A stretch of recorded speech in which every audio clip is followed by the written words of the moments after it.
Dans ce tutoriel, nous allons voir comment débuter avec le logiciel RobotGuide. Nous sommes ici sur la page d'accueil que vous voyez lorsque vous lancez le logiciel NLink Pro ou une autre version, une autre variante, suivant l'utilisation que vous faites du logiciel. La première étape, c'est donc de créer une cellule qui sera composée du robot et de son environnement de travail. Donc la première étape, c'est de configurer, de paramétrer votre robot. Pour cela, on va commencer par donner un nom à notre cellule qu'on va appeler démo.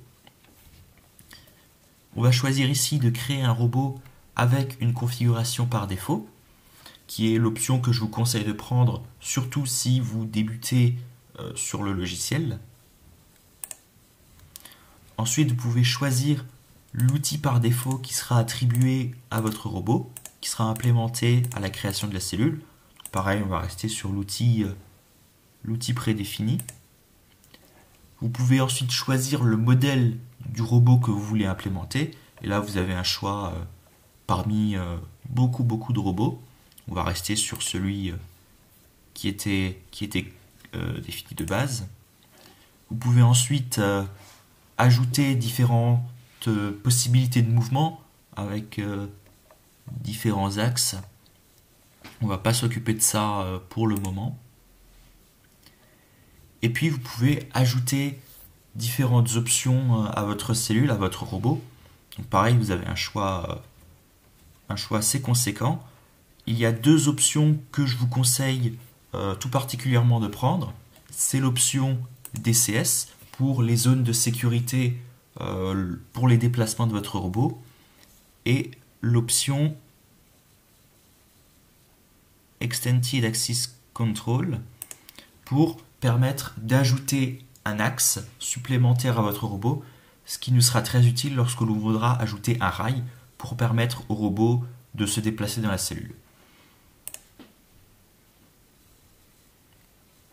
Une fois que c'est fait, vous avez un petit récapitulatif de toutes les options que vous avez sélectionnées. Et une fois que c'est fait, vous validez en cliquant sur le bouton Finish. Et notre cellule va donc se créer.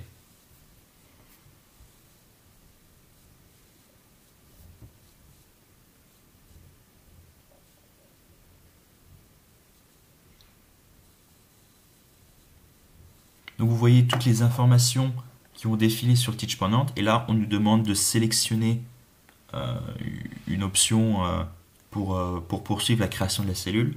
En général, vous sélectionnez la première option, numéro 1. Vous appuyez sur Enter.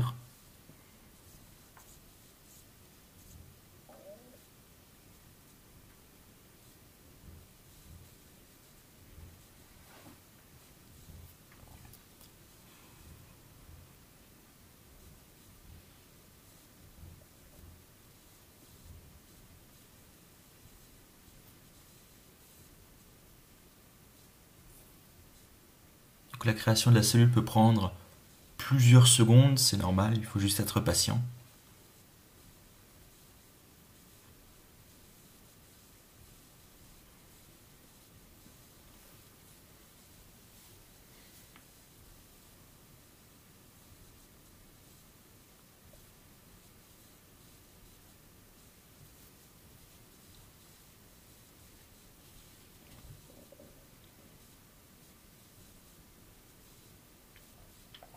Et nous voici donc dans notre cellule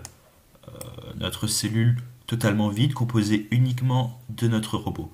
Alors, vous voyez notre robot enveloppé d'une enveloppe verte. C'est justement l'option DCS que nous avons choisi d'ajouter à notre robot pour les zones de sécurité, pour éviter les collisions du robot. Vous pouvez la désactiver en cliquant ici, ou en tout cas la cacher. Donc vous avez désormais le robot qu'on a créé avec l'outil qui est implémenté ici. Alors, premièrement, déjà pour se déplacer dans la cellule, ce sera avec votre souris. Pour pivoter, pour tourner autour de la cellule, vous maintenez le clic droit de votre souris et vous faites glisser votre souris sur votre tapis ou la table pour pivoter autour du robot. Pour faire un zoom ou un dézoom, ça se fera avec la molette de la souris. Mais à présent, je vais vous présenter les différentes options, le menu du logiciel que vous voyez ici dans cette arborescence. Donc, tout d'abord, ce qui est lié à notre robot par ici, avec un menu programme par là, où tous les programmes que vous allez créer seront répertoriés dans ce menu. Pour l'instant, évidemment, il n'y en a aucun. En ce qui concerne le robot, donc vous avez l'option DCS qu'on a ajouté de base, avec le DCS par défaut qui a été ajouté. Vous pouvez également ajouter de nouveaux outils, en plus de l'outil de base qui a été créé, et vous pouvez également créer des repères de travail. On verra plus tard dans d'autres tutoriels que créer des repères de travail, c'est très utile et ça vous facilite grandement le travail. Ensuite, vous pouvez ajouter différents éléments extérieurs, qui sont surtout des machines, des fixtures, des parts, des obstacles, que nous allons voir tout de suite. Alors les machines, comme son nom l'indique, sont des machines, donc des machines de type industriel qu'on retrouve dans des usines, là où ce type de robot est en général implémenté. Pour cela, vous faites un clic droit Add Machine, vous allez dans la librairie et vous avez différents types de machines. Par exemple, des machines Fanuc. Voilà, on va en sélectionner une au hasard. Vous pouvez ensuite sélectionner son échelle. Donc là, qu'on va laisser à une échelle de 1 sur tous les axes. Vous pouvez choisir sa localisation. Donc par exemple, si vous mettez 0 en Z, elle sera localisée sur le sol, étant donné que l'axe Z, c'est l'axe qui définit la hauteur.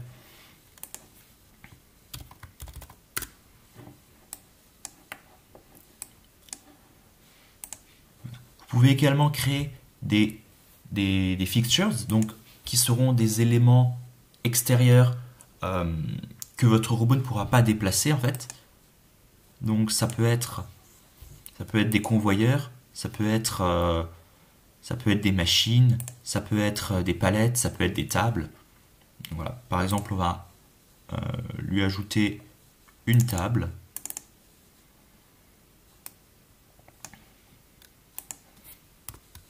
Qu'on va positionner au sol.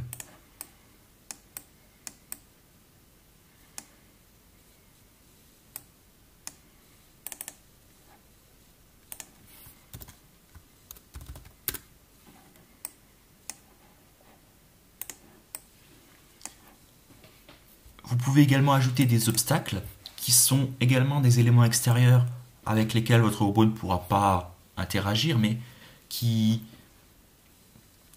sont là comme en guise de barrière par exemple, ou d'éléments de contrôle.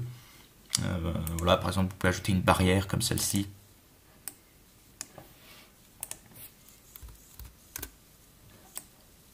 Voilà.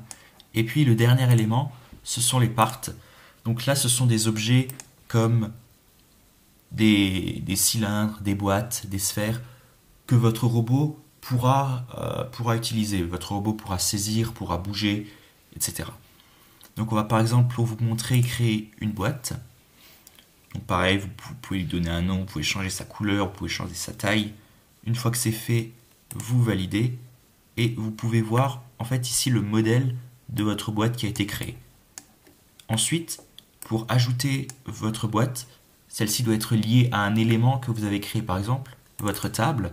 Vous faites un double clic dessus, vous vous rendez dans l'onglet Part et vous pouvez ici sélectionner, cocher la boîte que vous avez créée. Une fois que vous l'avez coché, vous validez ici et votre boîte a été créée par rapport à la table. Si vous cliquez ici sur Edit Part Offset, vous pouvez modifier ensuite la position de votre boîte. Donc voilà en ce qui concerne la création d'éléments de base dans la cellule. Il y a évidemment beaucoup d'options. Par exemple, vous pouvez créer pour plus de réalisme, ajouter une personne, ce qui n'apporte absolument rien en soi à la cellule, mais qui peut rajouter une certaine part de réalisme à votre travail. Vous avez encore plein d'autres options, mais pour débuter vraiment sur le logiciel, ça n'a pas vraiment d'importance pour l'instant. Je vais vous montrer encore quelque chose qui est le Teach Pendant, qui est l'interface qui va vous servir à programmer votre robot. Donc voici le Teach Pendant, donc là qui est dans sa version alternative, qui est le e-Pendant. Vous pouvez l'allumer ou l'éteindre via le commutateur ici. Alors faites très attention à ce que le commutateur soit toujours sur on, sinon il est possible que parfois, lorsque vous essayez de manipuler le Teach Pendant, certaines options ne soient pas prises en compte si le Teach Pendant est éteint. Vous avez ici un bouton Shift qui vous sera très utile pour valider des options ou pour créer des points, pour lancer un programme. Par exemple, pour lancer un programme, ça se fera en maintenant Shift et en appuyant sur la touche Forward ici. Le programme que vous avez créé s'exécutera. Vous avez une touche menu pour ouvrir le menu de votre interface. La touche Previews pour revenir en arrière. Vous avez des flèches pour vous déplacer ici sur l'interface. Lorsqu'il vous faut saisir des valeurs, ça se fera par le clavier ici. Vous avez le bouton Reset qui vous permettra d'effacer une erreur, d'acquitter un défaut lorsque un défaut apparaîtra. Donc vous aurez un voyant rouge qui s'allumera ici et des indications qui vous seront écrites ici pour vous spécifier la nature du défaut qui est là. Vous avez également la touche Backward ici pour revenir en arrière lors d'un programme, la touche Chord pour changer le repère dans lequel vous voulez travailler, des touches ici pour augmenter ou diminuer la vitesse de déplacement qui est notée ici, donc là à 100% c'est la vitesse maximale, et pour finir vous avez toute une série de touches par ici qui représentent en fait les déplacements des robots par rapport aux axes. Donc pour chaque axe vous avez un déplacement avant plus et un déplacement arrière moins. Donc voilà pour les touches principales de ce Teach Pendant pour bien débuter avec votre robot et avec votre cellule. Donc vous avez maintenant tous les éléments pour débuter sereinement avec le logiciel.